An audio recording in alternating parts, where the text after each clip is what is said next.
Hey everybody, welcome back to the Vectra AI podcast, where we sit down with members of the product organization at Vectra and talk about late-breaking topics of interest to customers, to partners, et cetera, to each other, et cetera, et cetera.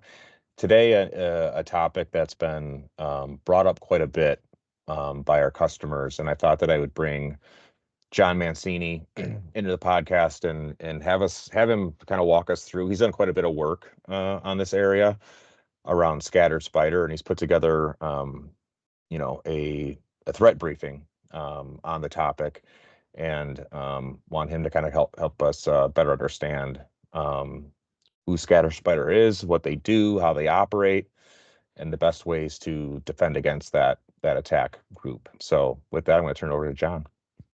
Awesome. Thanks. Yeah, we've definitely had a lot of inbound requests of kind of learning more about this group. We've been studying them for a while now, just because if there is any threat group out there that I would frame as kind of like the reason why we build this product, it's this group. They are nasty, they are bad, and they are bringing a lot of tools to the table that are really pushing defenders. So I'm going to walk you through kind of who they are and some of the techniques they're using, where they are in the world.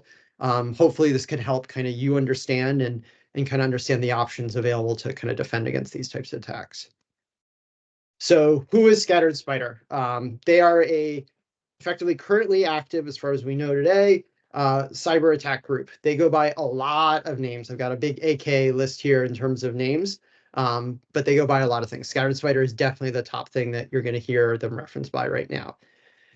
They have heavily focused on developing playbooks that result in reproducible attacks that have high success rates. These attacks are really focused on identity. We're seeing a lot of attackers use the identity, but Scattered Spider has become very effective at coming up with ways to bypass MFA and get in through cloud identities that then ultimately transition into living off the LAN attacks that span the gambit of kind of the enterprise. So this means cloud, this means network, everything that an identity touches, they're able to move through and interact with. You'll often hear Scattered Spider get said in the same breath as ALPHV BlackCat. This is because, and I'll talk about it in a second, they fall into this ransomware-as-a-service affiliate mod. BlackCat ALPHV in its own space, which is separate from Scattered Spider, is its own narrative that I'll talk into because it's intimately related to what Scattered Spider is, and so you can't talk about them without talking about one without the other. It's really important to say they have a history of both traditional and hybrid attacks for the cloud enterprise environments. They are going to go and find ways to ultimately target data wherever it is the most valuable. And so there's no single area of network that you need to be only looking at or cloud. It is the entire environment that this kind of attacker is going after. And when we talk about this attacker and what they're doing, this is a ransomware group. They have a ransomware strategy that is focused on denial of service and extortion for stolen data. So denial of service in this context isn't DDoS. It's not just breaking things down. It is shutting down operations from the inside by encrypting systems, by blocking access, by making it hard to do business because of their actions, and then taking the data offsite and basically saying, if you do not come and pay us, we'll put this data out there, we will use it against you. It is full extortion on top of the denial service. So there's two different pain points that they're driving here. It's important to say that this group, there's a lot of ransomware actors, and why Scattered Spider is getting a lot of attention is their association with ALPHV BlackCat, which has some of the highest ransomware demands that are being seen in the current landscape right now. To click into kind of the relationship here and some of the terms that you're hear when you hear Scattered Spider is a group of attackers. They are the ones running the attacks. They are part of this ransomware business model where they are an affiliate of a provider that is giving them tools and techniques to run and drive an attack. So ALPHV BlackCat often gets said in the same breath because this is their provider of tools. And there's this kind of intimate relationship between affiliate and provider. There's a third party that's also sitting on the side here of an identity access broker who adds into the mix. But ultimately, the relationship is Scattered Spider is the one driving these attacks. they have their own tools, but they also leverage these off-the-shelf kind of control points, these technologies that the provider does. The provider ultimately, though, is the one that does the negotiations and is managing kind of the leak data. So there's this very intimate relationship between the two parties that comes into play. Because of this intimate relationship, there has been some shifts in what we expect Scattered Spider to do in the near term, because ALPHV BlackCat has effectively disappeared from the market in at least what they are named as ALPHV. So they were taken in by FBI operations. That didn't necessarily stop them from existing, this ALPHV BlackCat, the ransomware provider. Their website went down, but they came back up. And once they came back up, they were immediately involved with this Change Healthcare, at least based off of reports. So Change Healthcare has been a really big kind of aspect in the news in kind of this early part of the year. What ultimately happened is that we saw instances that money transferred, a ransomware was paid, but what looked like happened is, based off of kind of the information that's been shared in these spaces, ALPHV BlackCat actually took the money that was associated with the affiliate. They took it and they ran. So normally there's some payout that happens to the actual ransomware executor. They ran and they've basically gone underground. What normally happens in these cases is they end up rebranding, the tools come out a different way. But the ultimate case when it comes to talking about Scattered Spider is there's likely to be specifics of how Scattered Spider operates that may shift. So specific tools, specific IOCs. What we can say with confidence from Vectra's perspective, and we've seen this with other ransomware actors in the past and with the various different SaaS services that are in the ransomware space, Vectra AI, because of the focus on behavioral coverage, remains very effective at detecting the core techniques that any ransomware provider would be doing. And this includes the other vendors in the market for these ransomware tools, absent the kind of core functionality that Scattered Spider as a group has developed on their own. It's useful to kind of double click now into some of the documented examples of what what this group is doing to get a sense to kind of organize against and to really understand the sophistication here. So I'll walk you through kind of a timeline of events and then zoom out a little bit to show you the scope of it. But essentially, in this attack I'm talking about, Scattered Spider started with a identity compromise. So they used SMS phishing, SIM swapping. This is a technique that effectively allows an attacker to bypass MFA and log into an identity. A few other ways that they've done this, but this is kind of one really effective way that has worked really, really well for this group, as well as kind of some of the other active threat actors that are out there. Ultimately, this allows them to sign on. There's signs of this sign on being suspicious and ways to detect this, but it is a path that definitely can bypass that prevention aspect. They get access in this scenario into an Azure admin account and immediately pivot and start interacting with Azure.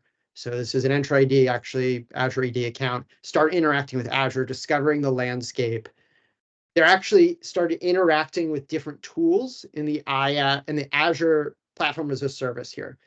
They started actually putting tools onto endpoints that were available, so onto VMs that were deployed in Azure, in order to effectively do recon from the kind of platform as a service angle. This all led to them kind of mapping out a path that they wanted to take from the actual IaaS itself. And so what they were able to do, there's a functionality in Azure, or really in any Microsoft kind of deployment of VMs, called a serial console, which lets you run arbitrary code on a VM. It's kind of a remote management tool. And what this enables an attacker to do is run commands like a reverse SSH from any of those endpoints that are VMs in that Azure kind of cloud. And so what this transitions to ultimately is an attacker that started as an identity compromised, moved into the cloud, and then moved from the platform as a service component into the IaaS piece, from which there then traditional ransomware functionality comes into play. So C2 is deployed, lateral movement over RDP, connections are happening, privilege escalation, traditional tactics that we see in ransomware actors as they move through a network, all are now in play after all this kind of new, more nuanced cloud aspect that's happened. And this ultimately leads them to doing things like data theft and impact. It's useful kind of from a defender view to understand where we just went in this sequence. So if I give you a view that's zoomed out, we've got our skull in the middle that represents the attacker. They hit that Entra ID identity through that SMS phishing. They use that to pivot through that SaaS control into Azure as a platform as a service. Use that platform as a service then to connect directly into Azure as a IaaS.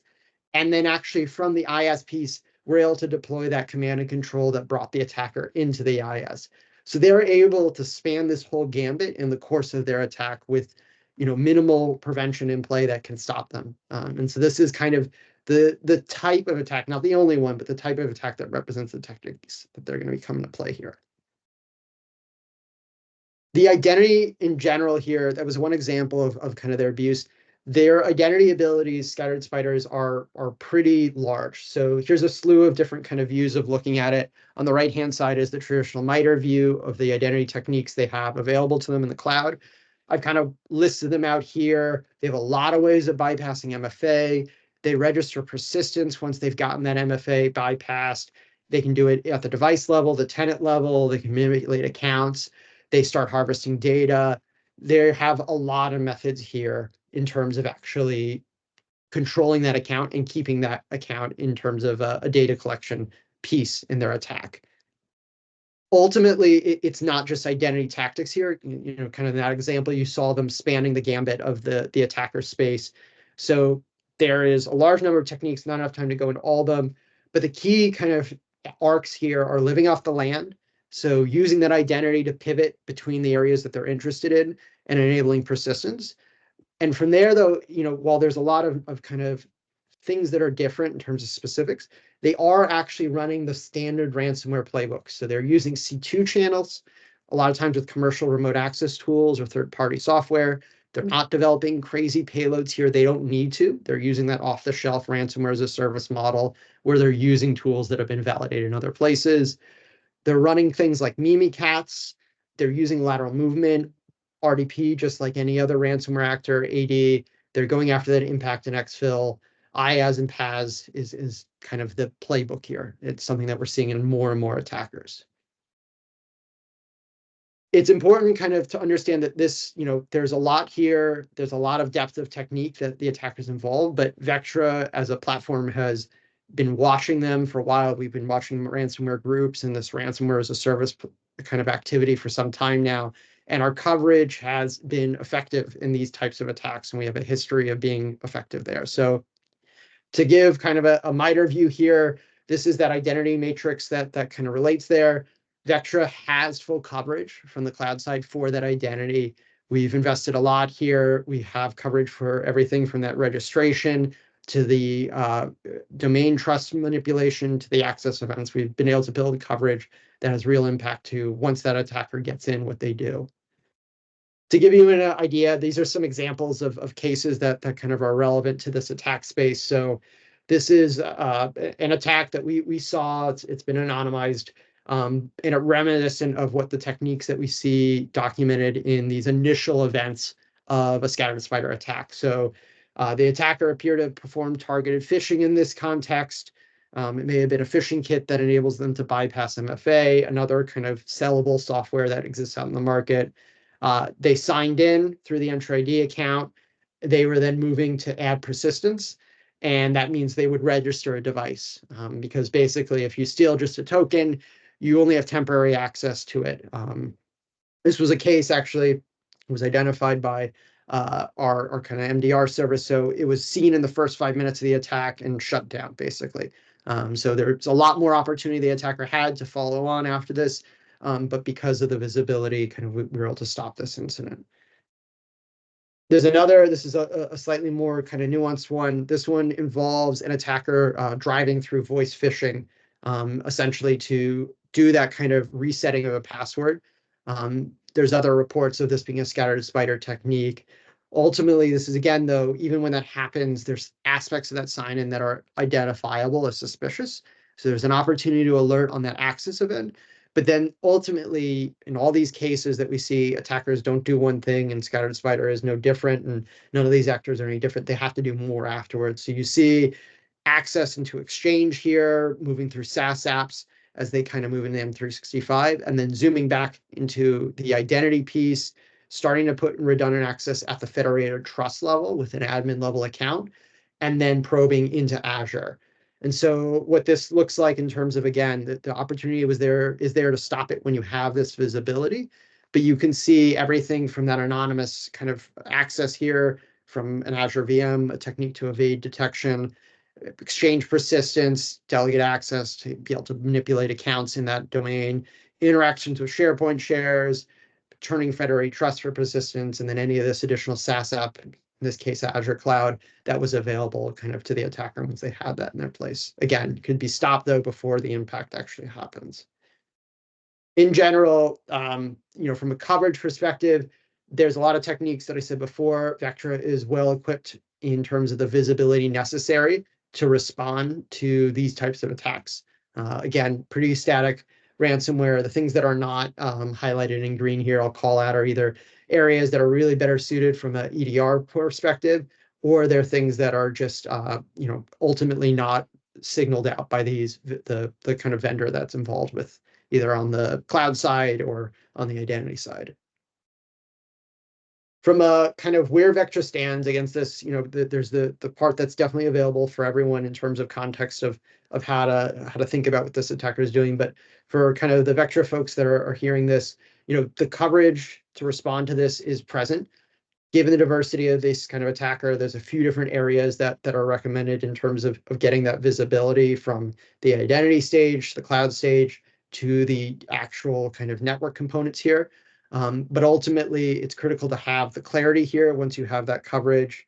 So that's where Vectra's prioritization comes into play, of coordinating these different disparate signals into a clear signal, and really giving clarity to any of those pivoting that are happening between the network and the cloud.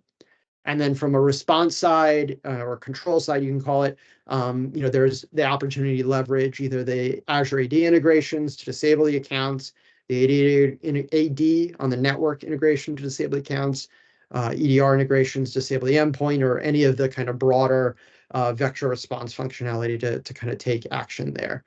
So I think this kind of takes me through the end. I'm going to just dial it back, I think, just to kind of this slide to give a summary of kind of what we've seen in our research of the techniques here.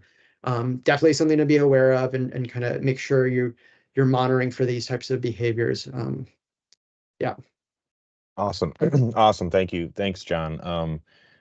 Quick question was racing through my head as you were showing kind of the breakdowns of the attacks and live off the land techniques, these multi-domain movement of this attacker. Do you have an idea of how fast they move potentially across attack surfaces? We've seen these pretty happen in terms of kind of what you see. The option once you're in with that identity, speed is pretty straightforward because ultimately you're not dealing with testing out payloads. You're dealing with a human on keys, signed into an account. They're able to navigate just as fast as a normal person would be going through and saying, okay, I want to go into this function in Azure, or this function of this. The speed component in these cloud attacks is fast. You saw in that one example, 5 minutes from sign in to registering the device. They know what they're doing. They know where their path is, and it's all part of that playbook system. Yeah. So it's just another example of we have a notion here inside of Vectra that the modern enterprise is hybrid, thus all attacks are hybrid attacks. I'd also add all hybrid attacks are identity attacks, largely identity-based attacks. So this goes to the need, and John had covered this in the previous slide around coverage, clarity, and control, that integrated signal across these attack surfaces, that coverage, but then the ability to piece things together, right? To piece this together into one prioritized view of the attack so that that defender can investigate and respond as quickly as possible, with or without MDR services, ideally with our MXDR services, which can kind of be that extra set of eyes and people that can take action to stop these attackers long before they reach a point of impact, which was super interesting on that first scenario you showed, where 2 stages in, you could see it, you can piece the things together, they're indicative of scattered spider. Let's go in and stop this attack. So super helpful. Really appreciate it. I think the viewers will appreciate it. And again, more information on this on our website, Vectra.ai. And once again, thanks, John, for taking the time. Thanks all.